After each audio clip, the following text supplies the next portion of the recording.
coastline calls my name like a spirit. Who would have thought that second year high school seatmate ko lang siya. Ngayon, husband-to-be na. Our love story is 17 years in the making.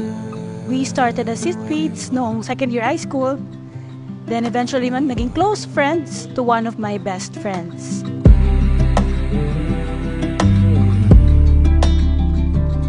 17 years na magkaibigan, 3 years na magkasintahan. Ikaw ang dahilan ng aking saya at ikaw ang dahilan kung bakit pinilag kita ang makasama. You're the sunlight on my face, a shadow on the lake, where I go to hide away.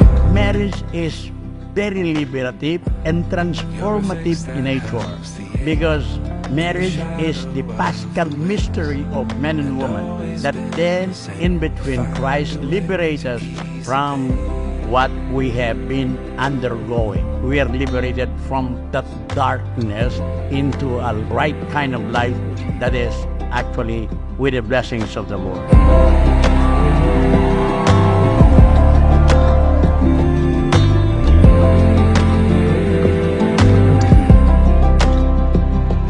Babe, thank you for this.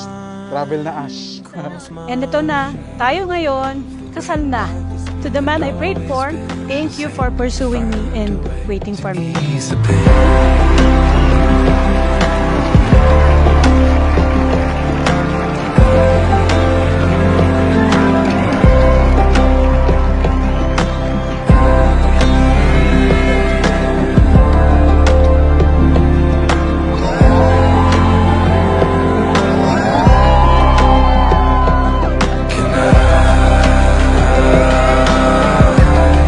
Stay with you forever.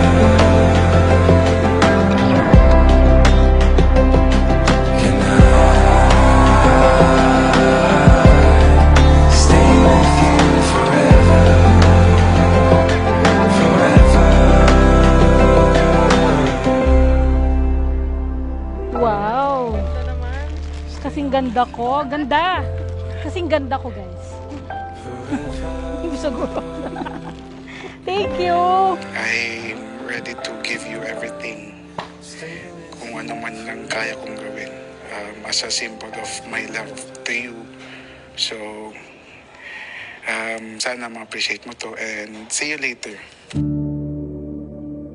Medyo kinakabahan pero excited kasi matatapos na yung wedding preps pero malulungkot pa. In a way.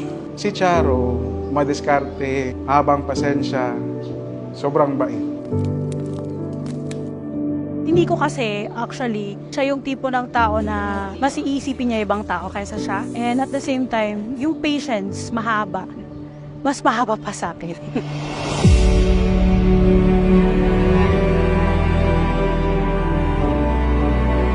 Nangangako ako sa buong may kapal na mamahalin kita araw-araw tulad ng pag-ahon ng tubig sa karagatan. I love you. See you later and huwag kabahan, kaya natin to. And isipin na lang natin na God is there and our loved ones.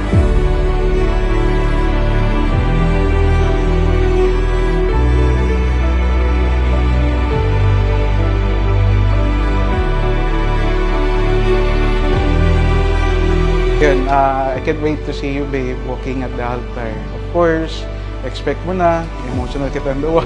Alam mo na ito, I'm so very grateful na at siyan, makakasal na kita. Can't wait to call you Mrs.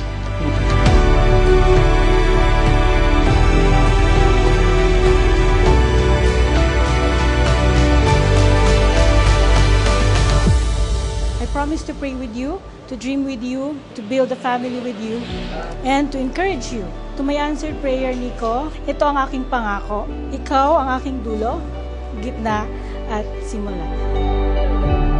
I'll be the one na magsusupport sa kanila. Kung ano man ang mangyari, nandyan ako para sa kanila at para sa kanya. Gagawin ko ang lahat.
mamahalin kita araw-araw tulad ng pag-ahon ng tubig sa karagatan. I promise to be your side forever. Through happy and sad times, I'll be there for you.